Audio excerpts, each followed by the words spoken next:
Kumusta?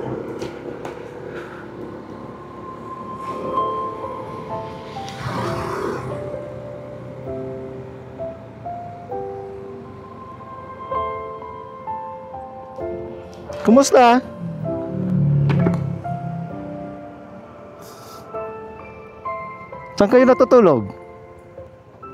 Ha? Ha? Saan ka natutulog ngayon? Diyan lang?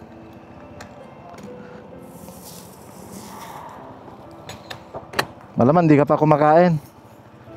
Pagkain ako sa'yo. Ano na yan? Pwede na yan.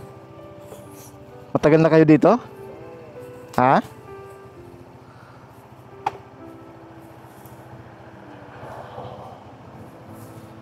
Yan, lagyan mo lang ng mainit na tubig yan. Ito, mga biskuit. Anong pangalan nyo?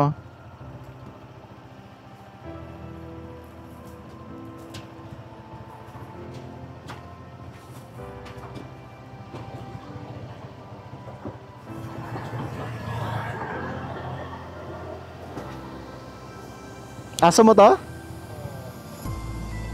Saan probinsya nyo? Meron ba kayong probinsya? Wala? Sana makatulong ha. May pangalan po kayo? Para mabalikan kita? Wala? Salamat to.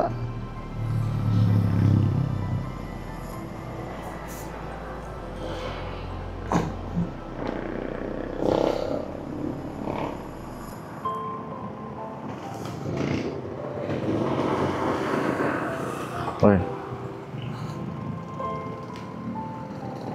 So si Kuya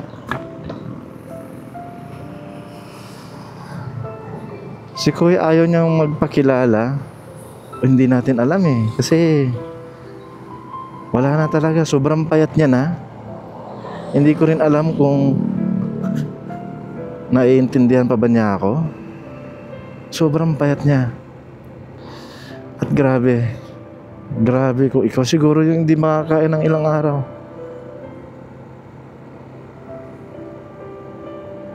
Ay, siguro na sa mga ano siya, 50 years old. Siguro mga ganun. Sobrang payat niya. Sa sobrang gutom niya, binuksan niya na agad yung pagkain eh. Yung pagkain po natin, ano po, dati-rati nagbibigay ako ng bigas. Kaso nga lang, sa nakikita ko, tulad nun, wala silang kakayahan na magsaing. Kaya yung mga unang kong vlog, pwede ka bang magsaing? Pero then I realized, mayroong nag-comment dun sa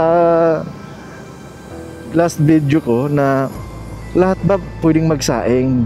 So malaking tulong sa akin yun na baguhin yung mga pagkain na binibigay ko sa kanila. So ngayon, cup noodles, mga dalawang cup noodles, then mga biskuit, then sinamahan ko na rin ng kahit Zisto, then merong kunting chocolates, Cloud9 para man lang kahit papaano maiba yung lasa ng bibig nila. Okay, maraming salamat at meron na naman tayong na daanan ngayong araw. Salamat sa Diyos.